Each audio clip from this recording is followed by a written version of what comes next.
Hi, everybody. I'm making sure my audio is working. Okay, I think we're working. Hi, everybody. This is Cassie on Crowd Chat on the Game Crafter. Today, we are going to be talking with Angela Rodriguez about the game Unequalopolis. Did I say that correctly? I think it's okay. Correct, yes. Okay.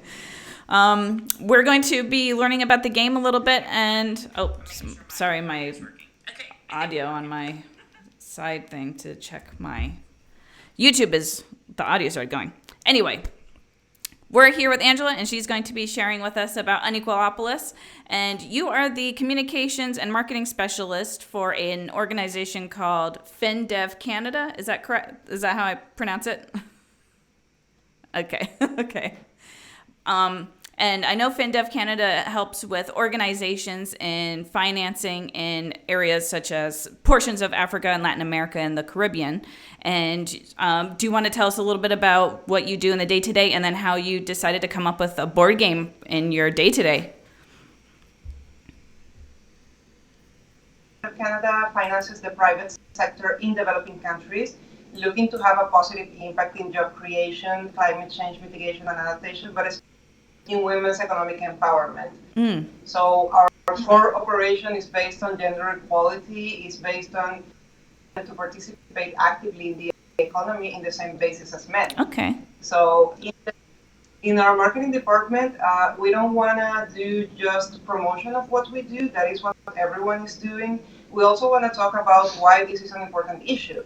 And there's a lot of studies, a lot of statistics that you can find out there, but it's not the same to read about an issue than to get to live it in a more realistic way. And since we can't send people the reality of women in developing countries, the best way that we found to do that was working. So the idea came through. That's awesome. So do you have a background in board gaming, or was this kind of like a, you know what, we should make a game kind of idea, like just out of nowhere? Well, this is the first time I ever work on a board game. I like board games. I'm actually more of a collaborative board game kind of person. So I'm more of a Hanabi, Forbidden Island, the game kind of person. But I do remember some games from my childhood that might resemble this one. And these marketplace games where people buy and sell and trade properties. So I do remember this principle, and I remember that frustration that came when you played that with your family or with your friends, and how whenever you lost, you really felt that sense of loss. So that's how the idea about getting people to feel the frustration of not being earn the same amount of money, not being able to inherit things, not being able to participate in players.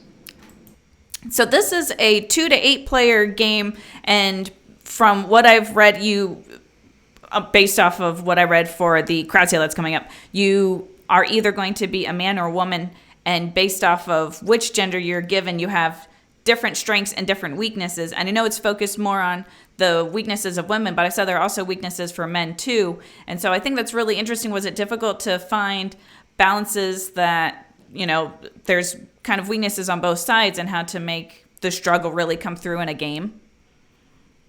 Yeah, so I worked in tandem with several people at the FinDev Canada team, and one of the people that collaborated the most when it came to the rules and how to base them was Anne-Marie Lebec. Okay. So she came up, basically she tracked all of these studies from the World Bank, World Economic Food and Agriculture Organization, International Monetary, real statistics about real situations. So we found out, for example, that hundreds of countries restrict the kind of jobs that women can have, and that we incorporated in the game by restricting the type of properties that women can have. Oh, wow. Okay.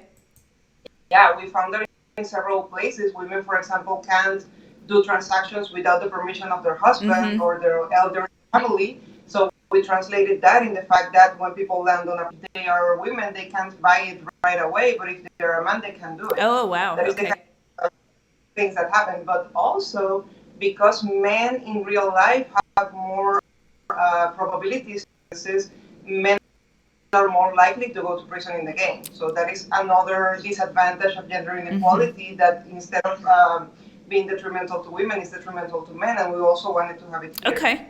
That's really interesting. I've not heard of a game that's trying to express, most games are trying to, let's bring it up to make things even, not let's really represent how uneven it can be sometimes. So is it, do you find certain genders win the game more than others based off of the inequality that comes through that's, based off of real life?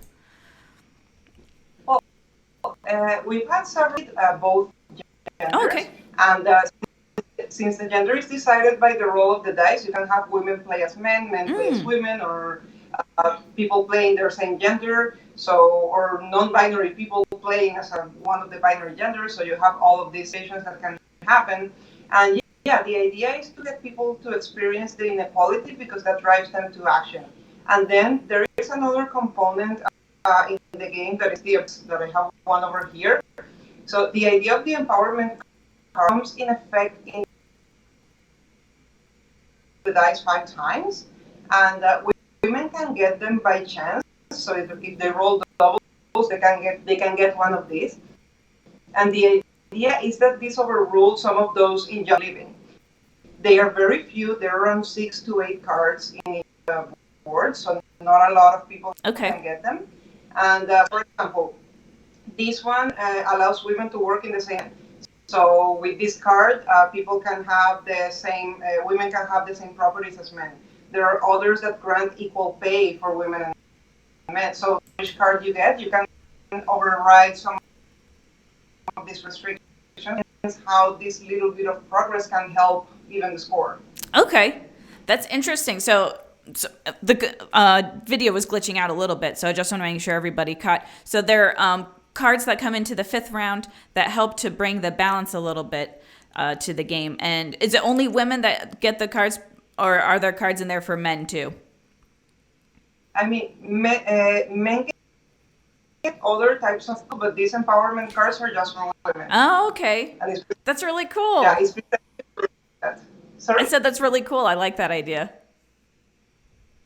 So when you came up with an idea for a game, was it difficult to start the beginning process of the game, like putting things on a card and getting a board and everything? Like, how did you learn how to turn it into what you have for the Game Crafter? Did it take a while to learn?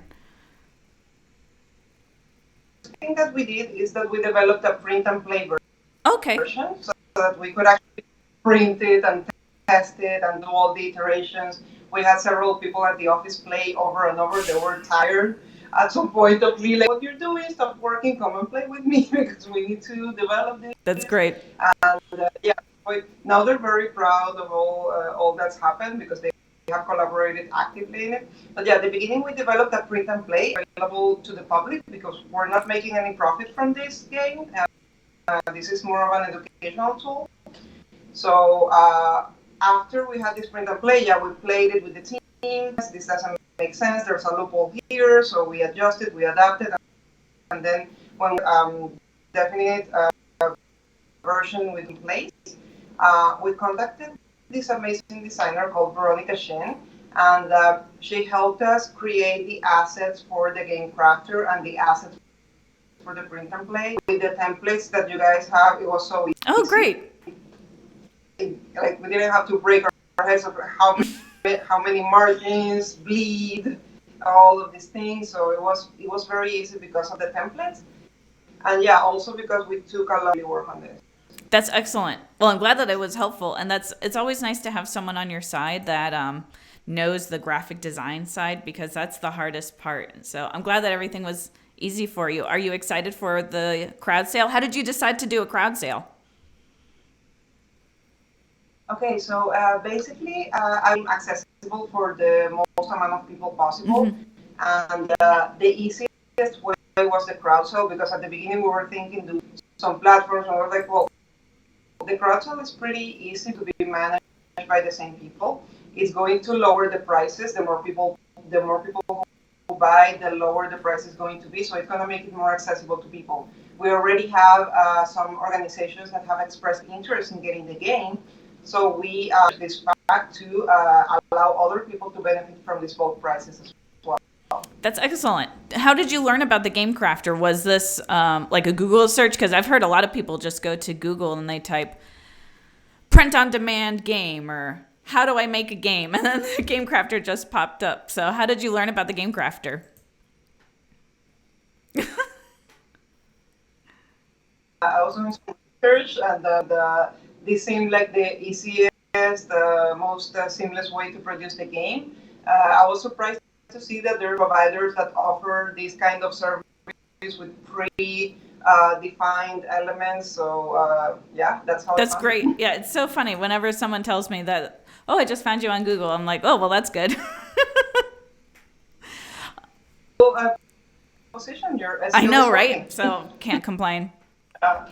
So do you have any other, I know that you have the print and play that you mentioned, and so is the rules for the game, you mentioned that print and play was in English and French. Are the rules for the game going to be in English, French, and I know you said possibility of having it in Spanish as well? Yeah, so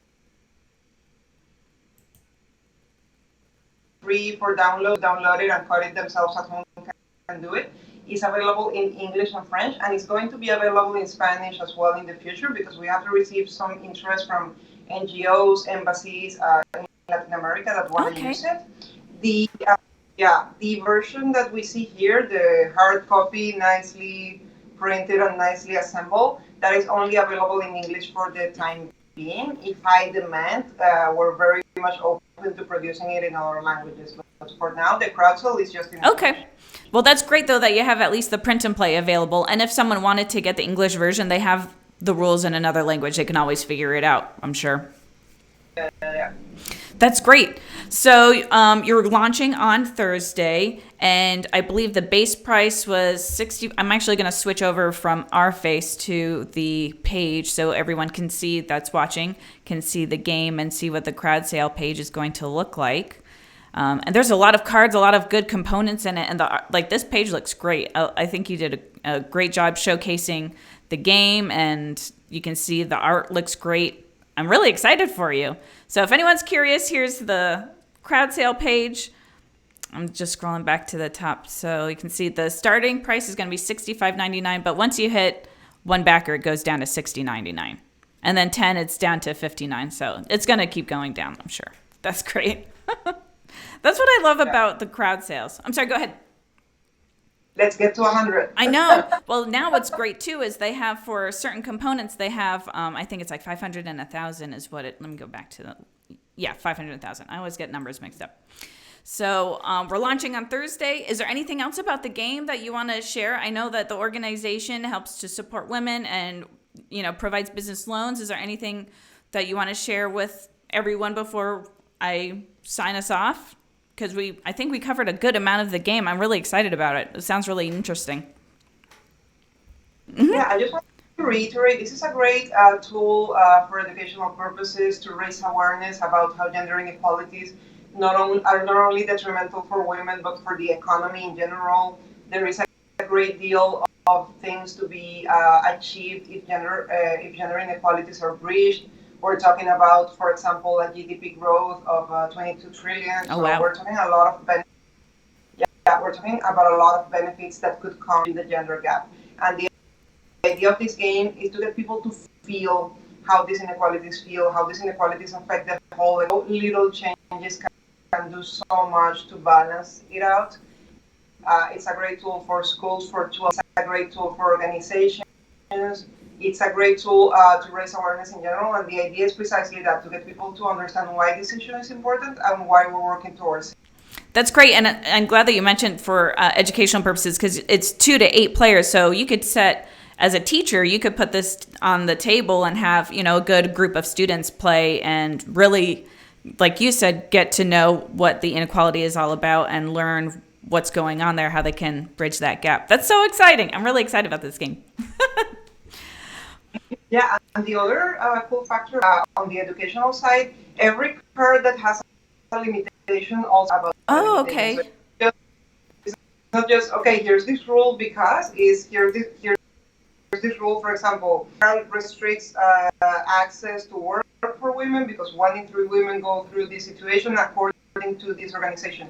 So you have actual statistics about every single one of the roles that are in this game. None of this is made up. This is happening somewhere. Wow.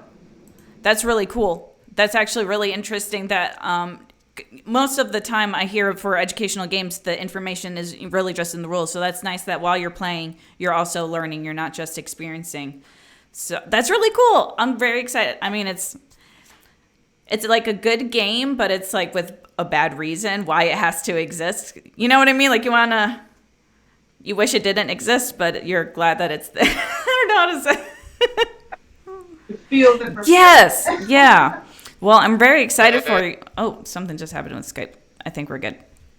It just did a glitch. I don't know what was going on.